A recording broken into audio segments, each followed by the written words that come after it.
बारे में पत्राचार भी किया है और वित्त मंत्री की जब बैठक हुई थी तब भी हमने कहा है कि वो पैसा आखिर एक निकाल के रख दें।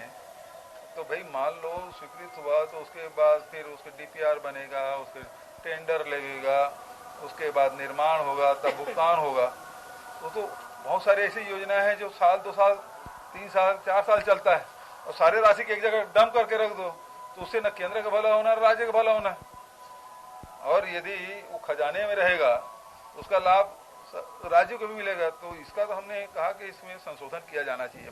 केंद्रीय राशि आ जाती है, उसके बाद में राज्य सरकार की जो उदासीनता होती है तो न तो राज्य को लाभ मिलता है और न ही जिनके लिए राशि आई है उन उपभोक्ता को लाभ मिलता है। ऐसे में ये निर्णय मैं समझता हूं कि उचित है और महत्वपूर्ण है कि जो उद्देश्य है कि हम लोगों के घर तक विकास को पहुंचा सके और विकास पहुंचेगी बशर्ते राज्य सरकार उसमें सहयोग करे। लेकिन कतिपय राज्यों को उदाहरण दे सकते हैं, उसमें एक छत्तीसगढ़ है।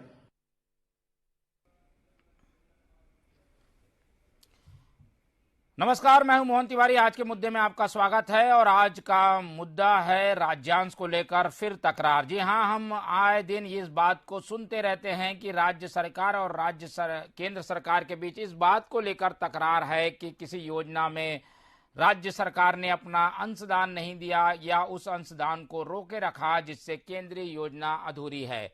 इसका एक हल निकाल रही है अब केंद्र सरकार और उसके लिए नया नियम बनाया जा रहा है कि अगर राज्यांश नहीं दिया तो राज्यों पर कार्रवाई होगी, जुर्माना किया जाएगा। इस पूरे कानून की वजह से कई राज्यों की अर्थव्यवस्थाएं गड़बड़ा सकती है और इसीलिए छत्तीसगढ़ ने भी इस पर आपत्ति की है और इसी आपत्ति पर आज हमारी चर्चा केंद्रित है कि राज्यांश को लेकर केंद्र और राज्य के जो अलग अलग मत हैं उसमें टकराव देखने को मिल रहा है, उस पर तकरार देखने को मिल रही है। तो इसी पर आज हम चर्चा करेंगे। मिलते हैं उन मेहमानों से जो इस चर्चा में हमारे साथ रहेंगे। हम बहुत स्वागत करते हैं। स्टूडियो में हमारे साथ कांग्रेस का पक्ष रखने के लिए जुड़ रहे हैं अंशुल मिश्रा जी, आपका बहुत बहुत स्वागत है। इसके अलावा वरिष्ठ पत्रकार के रूप में हमारे साथ जुड़ रहे हैं गंगेश द्विवेदी जी, आपका भी स्वागत है। और भाजपा का पक्ष रखने के लिए हमारे साथ जुड़ रहे हैं रविंद्र सिंह जी। तो तीनों मेहमानों का मैं बहुत स्वागत करता हूं और इस चर्चा को शुरू करता हूं क्योंकि इस चर्चा का असर उन आम लोगों पर है जो कि योजनाओं का लाभ लेना चाहते हैं और खासतौर पर केंद्र की ऐसी योजनाएं हैं जो कि आम लोगों के लिए, गरीब लोगों के लिए बनती हैं, लेकिन राज्य और केंद्र की आपसी टकरार या फिर कहें फंड को लेकर जो व्यवस्थाएं हैं उसमें सामंजस्य नहीं होने के कारण अटक जाती हैं। तो उसका अब जब हल निकाला जा रहा है तो उस हल पर भी तकरार देखने को मिल रही है। सबसे पहले रविंद्र सिंह जी की ओर रुख करेंगे।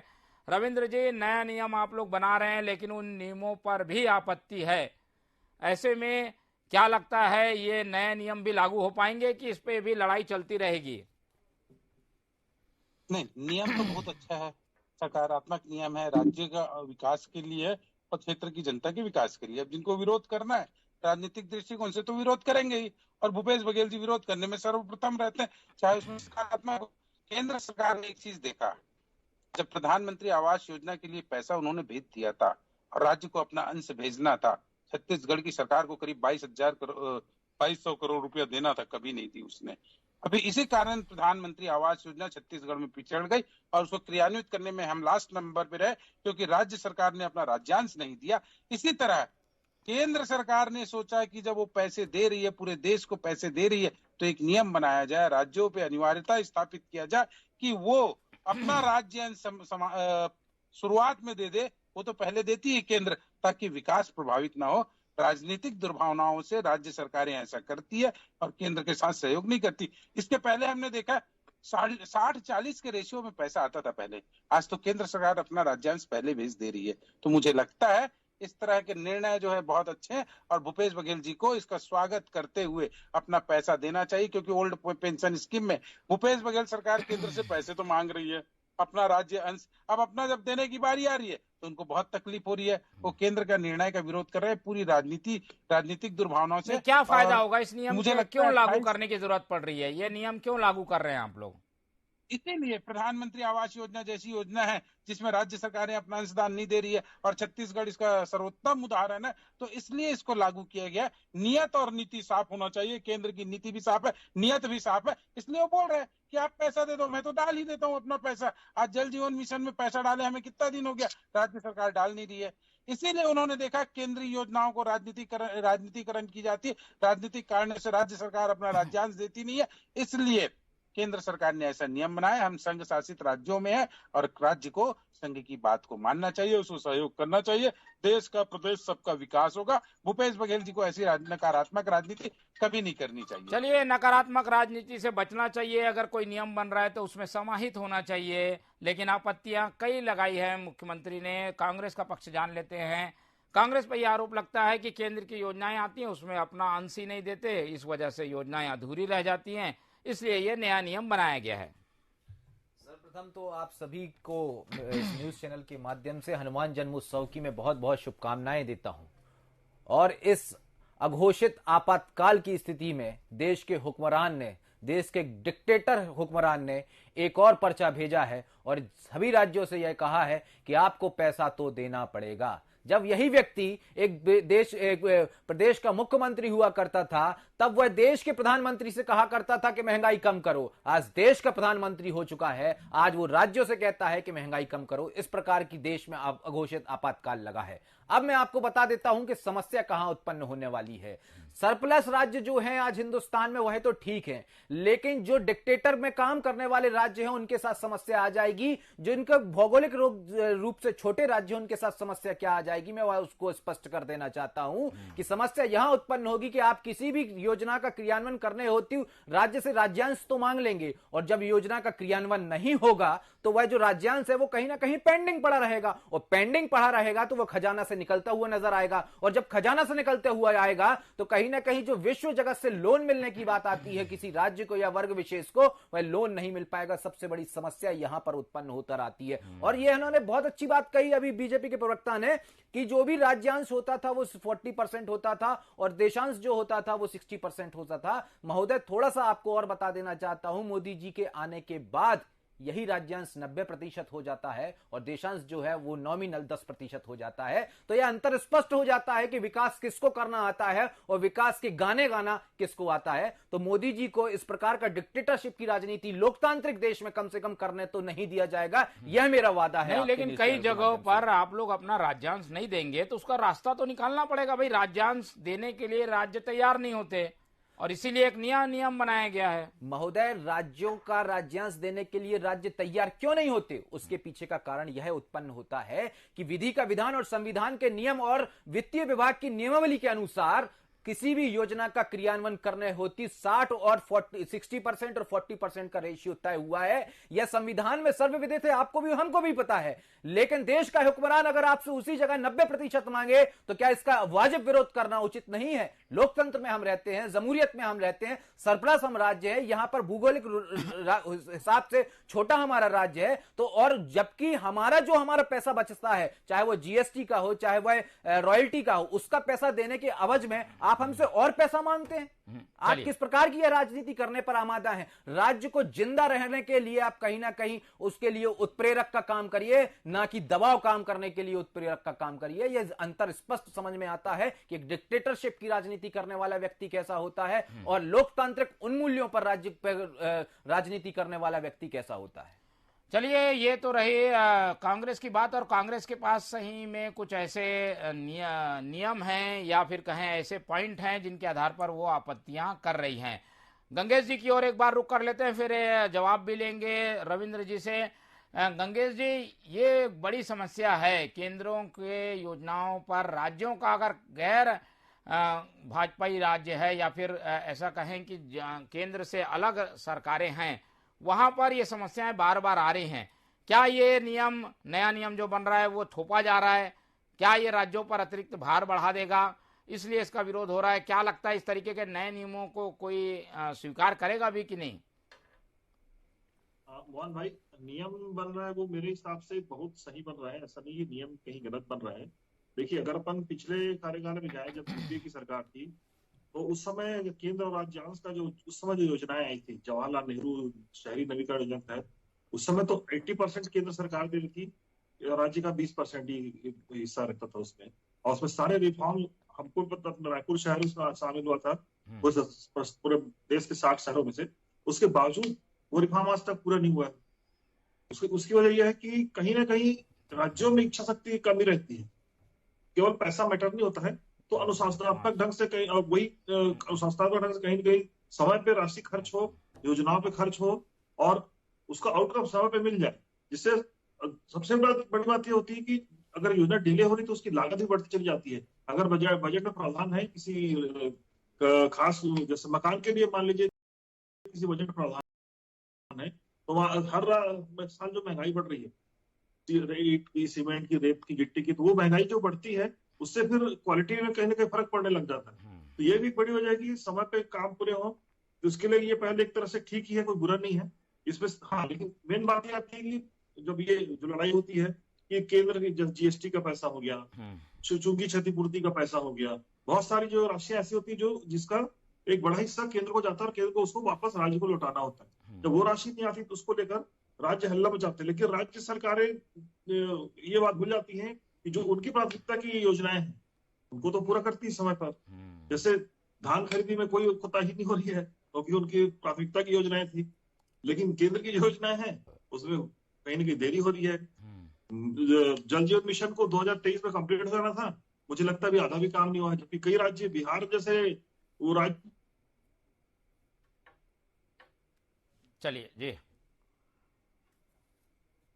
चलिए एक बार फिर से रुक करेंगे गंगेश जी के पास, लेकिन अभी अंशुल जी से समझ लेते हैं। अंशुल जी, ये जो बातें आ रही हैं उसमें कहीं ना कहीं दोष जो है वो राज्यों को दिया जा रहा है कि राज्य अगर सही ढंग से काम करेंगे तो नियम बनाने की जरूरत नहीं पड़ेगी। दो उदाहरण छत्तीसगढ़ के हैं, जल जीवन मिशन और आवास योजना।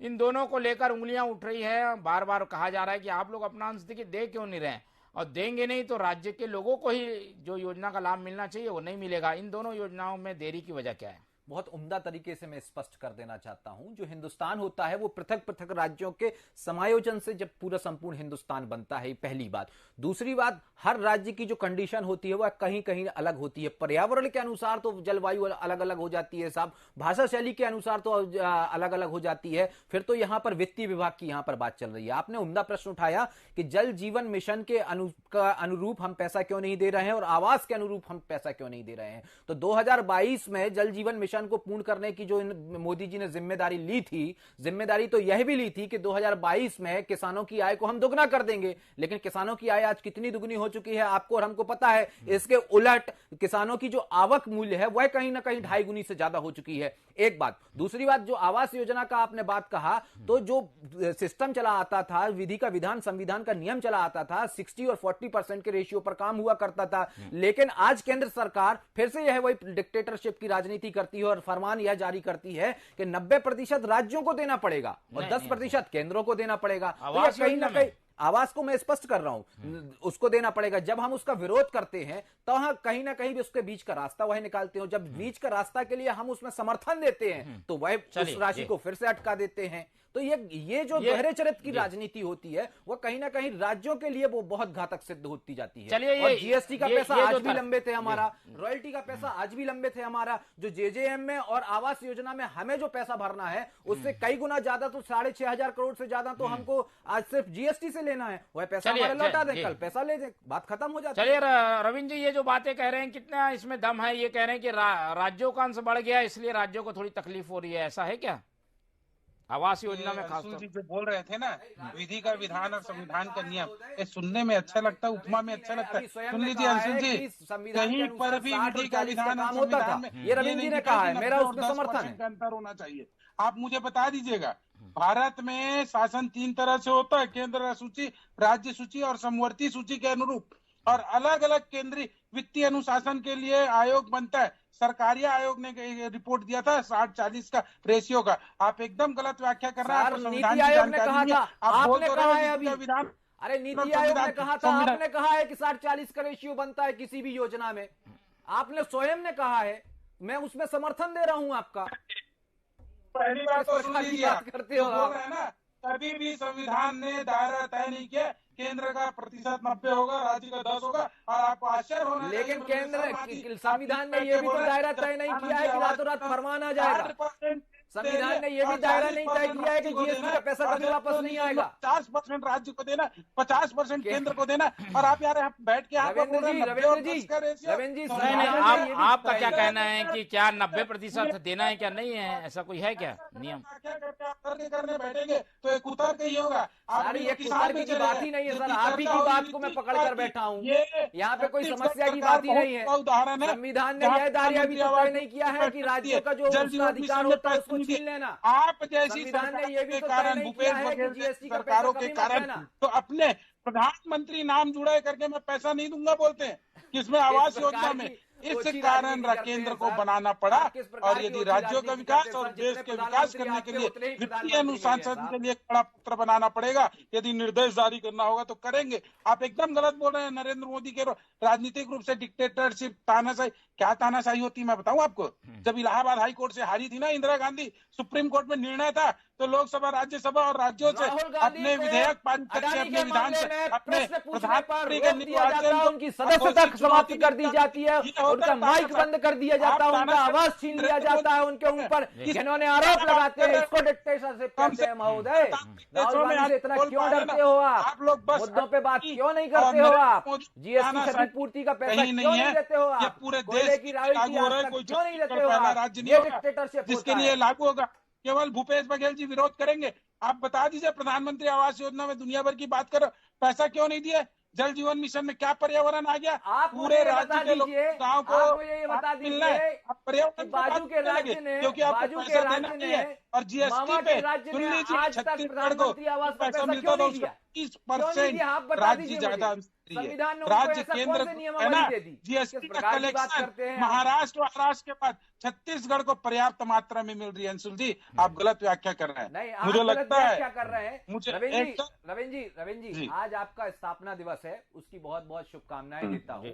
आज आपने सन 2000, आज आपने अपना 44वां, चलिए ये विषय जी मैं कंप्लीट कर रहा हूँ। रविंद्र जी को क्यों पलट विषय में रहिए ना। नहीं, मैं आपको बधाई बस हमारी मैं आपको बधाई दे रहा हूँ साहब। आप जो ये कर रहे हैं रविंद्र जी, मैं आप जो तर्क दिए ना, देश का पहली बार सरासर झूठ है, वो संविधान में कहीं वर्णित नहीं है। तानाशाही का उदाहरण नरेंद्र मोदी ने आपकी इंदिरा गांधी की विषय पे आइए। क्या आप कह रहे मध्य प्रदेश में राज्यांश नहीं दिया गया है और केंद्र की योजना के पैसे से काम हो रहा है, ये कह रहे हैं आप? देना है, योजनाओं को में देर होना है, उसका क्रियान्वयन नहीं हो जाता है। राज्य सरकारें गलत तरीके से व्याख्या करके इस पत्र को जारी करना पड़ेगा। एकदम अगर आवाज पहुंच रही तो सुनिए। नहीं अंशुल जी, मध्य प्रदेश ने क्या पैसा नहीं दिया है? क्या आप मध्य प्रदेश का उदाहरण दे रहे हैं? मध्य प्रदेश, महाराष्ट्र, बिहार, कर्नाटका, उत्तर प्रदेश, बंगाल, किसी ने आज दिनांक तक पैसा नहीं दिया है। एक बात। दूसरी बात, रविंद्र जी से मैं यह कहना चाह रहा था कि आज आपने अपना 44वां स्थापना दिवस बनाया है। सन 2023 में आप अपना 44वां स्थापना दिवस बनाते हैं और सन 2022 में आप 42वां स्थापना दिवस मनाते हैं। ऐसे तेजस्वी पुरुष आपके में कहां से आ जाते हैं? 43वां स्थापना दिवस आप कब बनाएंगे रविंद्र जी? इस बात को थोड़ा सा स्पष्ट कर पाएंगे? चलिए ट्विटर हैंडल में कर रहे हैं 43वां स्थापना दिवस कब मनाएंगे साहब? जवाब दे दीजिए इस बात का। हमारा विषय तो अभी अलग है। चलिए विषय पे विषय पे आते हैं। चलिए रविंद्र जी ये बात कह रहे हैं कि कई जो भाजपा शासित राज्य हैं उन्होंने भी अपना राज्यांश नहीं दिया है, उनको छूट मिली हुई है। छत्तीसगढ़ के साथ सौतेला व्यवहार हो रहा है, इसका क्या जवाब है? एकदम गलत बात बोल रहे हैं। कौन से राज्य से कुछ छूट मिली बताइए? सर मध्य कौन से प्रदेश सबसे पहला राज्य, उत्तर प्रदेश दूसरा राज्य, 3 बार हिमाचल, चौथा पंजाब, पांचवा पश्चिम बंगाल, छठवां मिजोरम, सातवां हैदराबाद का, सातवां तमिलनाडु, सरकार आंध्र प्रदेश। देश में मैं ऐसे आपको पश्चिम बंगाल में हमारी सरकार है क्या? सकता हूँ साहब। क्या बात कर रहे हैं? बड़ी बात, छत्तीसगढ़ विरोध करने करके आएंगे और अपने कुतर्कों को आप उससे देने का पक्ष करेंगे, ये भी उचित नहीं है। पश्चिम बंगाल में हमारी सरकार है क्या? करते हैं आप छत्तीसगढ़ राज्य को पुरस्कृत किया गया। चलिए गंगेश जी की तरफ चलते हैं। गंगेश जी, इस वाद विवाद का हल क्या है? अगर कोई नियम बनेगा तो सबको फायदा होगा, लेकिन इस नियम के दायरे में जैसी राज्य आएंगे तो उनकी भी अपनी मजबूरी है। एक जैसे कि सीएम बता रहे थे कि फंड जो है वो ट्रांसफर हो जाएगा, योजना जब तक बनकर पूरा नहीं हो जाती तब तक वो फंड फंस कर रह जाएगा। ऐसे में इस तरीके के नियम बनाने से क्या फायदा जिसे राज्य ही स्वीकार ना करें और जुर्माना लगाने से कोई हल नहीं निकलेगा, राज्य अपना अंश तो देंगे नहीं। मोहन जी, मुझे लगता है ना, ये नियम बनना इसलिए जरूरी है क्योंकि देखिए, ये खाली भाजपा या गैर भाजपा शासित राज्य का मामला नहीं है। अभी अपन खाली आवास योजना में देखें, भले अपन छत्तीसगढ़ में हायतबा कर रहे हैं, लेकिन आवास योजना गुजरात में छत्तीसगढ़ ज्यादा पिछड़ी हुई है। ऐसे और भी कई भाजपा शासित राज्यों में आवास योजना से बेहतर छत्तीसगढ़ में काम हुआ है। लेकिन क्या होता है कि हर राज्य की सरकार जो होती है अपना वादा 5 साल के लिए वादा लेकर आती है और वो उनकी प्राथमिकता में रहता है। और केंद्र चाहती है, केंद्र की जो योजनाएं हैं जिनसे वो फंड जारी कर रहे हैं, वो काम जल्दी हो और पहले हो, तो और एक समय सीमा के अंदर हो तो ज्यादा बेहतर है। वो बड़ी योजना के वो व्यापक योजना रहती है पूरे राज्य के लिए और बड़े वर्ग के लिए रहती है, पूरे देश में परफॉर्म करने रहता है। और ये सब चीजें जो शुरू में बात हो रही थी कि वर्ल्ड बैंक से डिसाइड होती है कि कौन सी कितने, वर्ल्ड बैंक से कर्ज भी लेना पड़ता है सरकार को, अंश मिलता है वहां से, तो और भी कई वित्तीय संस्थाएं जो फंड देती है इस मामले में, तो उन सब के लिए अनुशासन होना जरूरी है। भले व्यवहारिक तौर पर उस पर ज्यादा जुर्माना ना करके, लेकिन एक दबाव तो बनेगा, एक अनुशासन तो आएगा, मुझे लगता है। इसलिए नियम बनना चाहिए, चाहे वो गैर भाजपा शासित राज्य हो चाहे भाजपा शासित राज्य हो। चलिए, लेकिन क्या इम्प्लीमेंट हो पाएगा? क्या इस तरीके का कानून जो है इम्प्लीमेंट होता हुआ दिख रहा है? क्या आपको बन तो जाएगा? कितना इसके कारगर होने की उम्मीद है? कारगर बहुत संभव नहीं, लेकिन दबाव जरूर बनेगा, इससे मुझे ऐसा लगता है, और काम में तेजी आएगी। चलिए, दबाव तो बन जाएगा, ठीक है, दबाव बन जाएगा। अंशुल जी, इस दबाव में आप लोग क्या करेंगे? फिर से लड़ाई लड़ते रहेंगे या इसमें समाहित होकर कोई रास्ता निकालने की कोशिश करेंगे? नहीं, सच की लड़ाई लड़ने के लिए तो हम तत्पर और आमादा हैं। मेरा एक प्रश्न है गंगेश जी से भी और आपसे भी, जिस प्रकार से केंद्र ने यह नियम बनाया है, पेनाल्टी लगाने का 7% प्रावधान रखा है, उसी प्रकार से क्या कोई राज्य भी यह नियम बना सकता है कि अगर हमारा पैसा केंद्र सरकार नहीं दे रही है तो केंद्र सरकार के ऊपर भी पेनाल्टी लगा दिए जाए? क्योंकि जो भी कार्य होना चाहिए वो परस्पर एवं समानांतर होना चाहिए। अगर 6,000 करोड़ रुपए हमारा लंबित है तो कहीं ना कहीं भौगोलिक तौर पर छोटे राज्य के लिए 6,000 करोड़ रुपए बहुत बड़ी बात होती है। कोयले की रॉयल्टी अगर हमारी लंबित है तो कोयला की रॉयल्टी भी हमारे लिए बहुत बड़ी बात होती है। आज उसका ब्याज कौन पे करेगा? अगर 30 दिन की वह कहते हैं, हम तो यह कहते हैं कि 7% 60 दिन का लगा दीजिए। अब बता दीजिए, केंद्र सरकार उसका पैसा देगी क्या? कभी नहीं देगी। यह डिक्टेटरशिप की राजनीति। चलिए, इसका जवाब शायद रविंद्र जी देंगे। रविंद्र जी, ये जुर्माना तो ये सह लेंगे, लेकिन आप लोग का जो बकाया है उसका वापस नहीं करने पर भी जुर्माना लगना चाहिए, ये मांग उठ रही है कांग्रेस की ओर से, क्या कहेंगे? ये सबसे संविधान से पृथक है क्या? भारतीय संविधान में वर्णित है केंद्र सूची, समवर्ती सूची, राज्य सूची। केंद्र सूची से जो पैसा आएगा उस पर केंद्र का एक अधिकार होता है, केंद्र के अनुसार चलता है। राज्य सरकार के जो विषय है उस पर राज्य सरकार कानून बनाएगी। समवर्ती सूची पे यदि केंद्र बनाती तो राज्य उस पर नहीं बना सकेगी।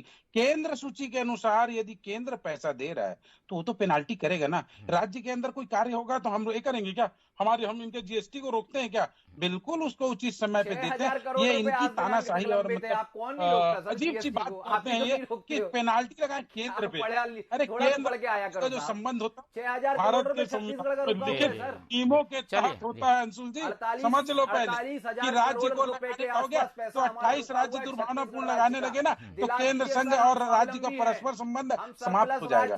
राज्य यदि तैयारी है तो अपने केंद्र विषय पे लगाएगी। सुन लीजिए, केंद्र की जो विषय होंगे उस पे लगाएगा वो राज्य सूची पे एक्सेप्ट नहीं करता। ज्यादा ज्यादा केंद्र सब सूची पे कर सकता है। आप कैसी बात कर रहे हैं? आप लगाएंगे, बहुत चौड़ी है। आप छत्तीसगढ़ और छत्तीसगढ़ के साथ अन्य राज्यों का भी केंद्र और राज्य का जो है करने में केंद्र अपना लगा रहा है। किस प्रकार की बात करते हैं? नहीं लगा सकते। आपने अपना 44वां अधिवेशन कर लिया, 44वां स्थापना दिवस बना लिया, राहुल गांधी 42 को बनाया था, इस वर्ष 43 को कब बनाएंगे? चलिए, ये विषय पे आते हैं, विषय पे। नहीं सर, मेरे मन में एक प्रश्न उठ रहा था, केंद्र पर कोई ऐसा पेनल्टी करने का राज्य को नियम नहीं है। संवैधानिक प्रावधानों के अनुसार ही राज्य काम करेगी, लेकिन राज्यों को इस बात के लिए तो बाध्य किया जा सकता है कि भाई आपके यहाँ ये योजना बन रही है, आपको इतना पैसा देना है, आपने सहमति दी है, वो पैसा दीजिए। अब इसमें क्यों आपत्ति हो रही है? आप लोगों को अपना हिस्सा देना चाहिए। अंशुल, हमें तो अपना हिस्सा देना चाहिए और हम अपना हिस्सा दे रहे हैं, लेकिन देने की बात में तो ठीक बात है, लेकिन जब लेने की बात आती है तब कहां सो जाती है बीजेपी? हमें भी तो अपना हिस्सा चाहिए साहब। हमारा 48,000 करोड़ रुपए के आसपास का पैसा लंबित पड़ा हुआ है। 48,000 करोड़ रुपए एक बहुत बड़ी रकम होती है छत्तीसगढ़ राज्य के लिए। हम तो यह कहते हैं कि छत्तीसगढ़ मातारी का छाती जो है बहुत चौड़ी है, बहुत उत्पादक राज्य है। आसपास के क्षेत्रों को भी हम बहुत अच्छे से लालन पोषण कर सकते हैं, क्योंकि हमारे यहाँ पे माइंस, मिनरल्स और धान बहुत अच्छी पाई जाती है। हम तो यह कहते हैं कि आइए साथ में निभाइए और छत्तीसगढ़ को आगे बढ़ाइए, लेकिन आप 48,000 करोड़ रुपए के आसपास रोक लेंगे तो क्या होगा। और मैं एक बात और पूछना चाहता हूं रविंद्र जी, जाते जाते एक प्रश्न का जवाब दे दीजिए कि आपने पिछली वर्ष 42वां बनाया था, इस वर्ष 44वां बनाया है, 43वां कब मनाएंगे साहब? 43वां का जवाब दे दीजिए, 43वां कब मनाएंगी बीजेपी? इनकी सुई वहीं अटकी हुई है। गंगेश जी की तरफ जी। आपके प्रश्नों से ना मेरा उत्तर एक ही है कि आप लोग काम वैसे भी नहीं किए छत्तीसगढ़ में, केवल आरोप लगाते रहते हैं। ये जो बात कर रहे हो ना 42वां 44वां, इस विषय से कोई लेना देना नहीं है। जैसे निराधार आप, चलिए ये विषय अलग है और वो विषय अलग है गंगेश जी, लेकिन ये हल क्या निकलेगा, क्या लगता है केंद्र और राज्य के बीच की लड़ाई केवल इसी विषय पे नहीं, कई मसलों पर आमने सामने अगर होते रहेंगे तो छत्तीसगढ़ की जनता को फायदा नहीं मिल पाएगा। क्या लगता है कि क्या इसका हल केवल डबल इंजन की सरकार तक है, केंद्र में भी आ जाए कांग्रेस तब तक ये इसी तरीके की लड़ाई चलती रहेगी, या राज्य में भी आ जाए बीजेपी, ये क्या उसी तक अटका हुआ मसला है ये? मोहन जी, सबसे पहले तो मैं स्पष्ट कर दूं, जो हमारे कांग्रेस के मित्र बोल रहे थे, हमारे देश का जो ढांचा है, संप्रभुता जो एक होती है वो केंद्र सरकार में नहीं होती, राज्य सरकार में संप्रभुता नहीं होती। राज्य सरकार हमेशा केंद्र सरकार के अधीन होती है, इसलिए जुर्माना तो कर ही नहीं सकते। पहले ही बात स्पष्ट कर देता हूँ मैं। दूसरी बात, इसका जो है व्यवहारिक हल ही निकाला जा सकता है। नियम जो है, देखिए जो नियम बने हैं वित्तीय अनुशासन के हिसाब से बने हैं, वहां के वर्ल्ड बैंक के जो रिकमेंडेशन आते हैं उसके आधार पर बने हैं, लेकिन पूरी तरह से इसको थोपा नहीं जा सकता। इसको व्यवहारिकता के आधार पर केवल दबाव बनाने के लिए नियम को लागू किया जा सकता है। एक प्रेशर बने कि भाई समय पे काम पूरा हो, मान लीजिए 3 साल में काम होना है तो कम से कम 3.5 साल में हो जाए इसी बहाने। तो ये कैसा दबाव बने, मतलब दबाव बनाने तक के लिए ठीक है। मुझे लगता नहीं कि सरकार, केंद्र सरकार जुर्माना करेगी, लेकिन यह है कि थोड़ा सा डर होना चाहिए, तो डर से थोड़ा सा काम जल्दी होता है, तेजी से होता है। उस हिसाब से जब आधार पर लागू करेगी, चाहे कोई भी राज्य हो, चाहे भाजपा शासित राज्य हो, चाहे वो गैर भाजपा शासित राज्य हो, सब जगह स्थिति वैसी है। राज्य सरकार जो भी होती है वो अपने हिसाब से काम करती है, उनकी जो प्राथमिकता रहती है उसको पहले वो करती है।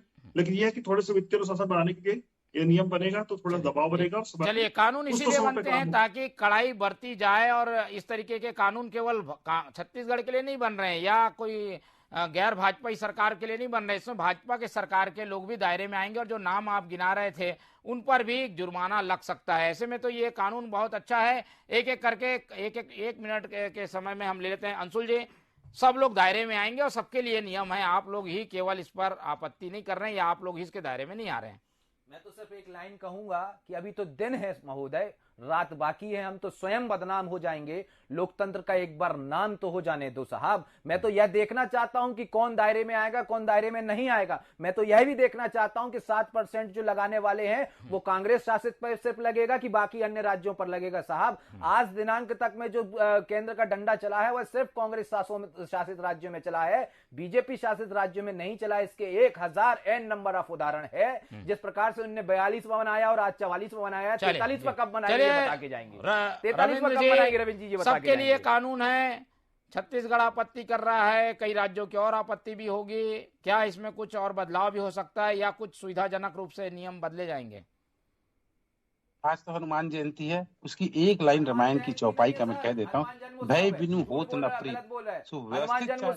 सुनिए सुनिए, हाँ ठीक है। पैदा करना आवश्यक होता है, अनुशासन के लिए बहुत जरूरी है कि भय होना चाहिए। यदि ऐसा पेनाल्टी का है तो कांग्रेस पर ही नहीं है, भाजपा राज शासित राज्यों पर भी होगा। और भय के साथ साथ व्यवस्थित रूप से सरकारें चलेंगी, व्यवस्थित रूप से काम होगा। मेरा ये कहना है, कांग्रेस अपनी राजनीतिक लड़ाई को मैदान में रखे, हर चीज में पूर्वाग्रह काम न करे। जैसे मिश्रा करते पूर्वाग्रह कांग्रेस में जो करेगा उस पे होगा, उस पे नहीं होगा जो नहीं करेगा उस पे पेनल्टी होगी। इसमें क्या बात है? किसी एक राज्य के लिए क्या, सबके लिए इसको सकारात्मक दृष्टिकोण से देखना चाहिए और राज्य सरकारों को सहयोग करना। चलिए, हम भी उम्मीद करते हैं कि राज्य सरकारें सहयोग करेंगी और एक ऐसा जो कानून बन रहा है जो कि सबके लिए है, तो एक ऐसा दायरा बनेगा जिसमें ये बाध्यता रहेगी कि भाई वो अपना अंशदान करे, तो एक दबाव भी बनेगा और योजनाओं में थोड़ी गति आएगी। तो केंद्र चाहती है उनकी योजनाएं तेज गति से पूरी हों और इसीलिए शायद ये कानून बनाया गया है। इसका राजनीतिक मकसद भी हो सकता है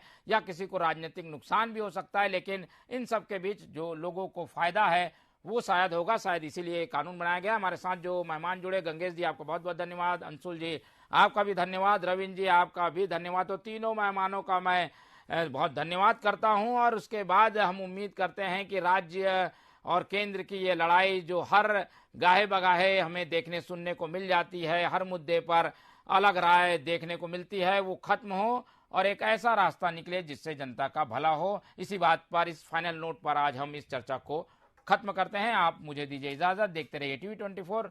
नमस्कार।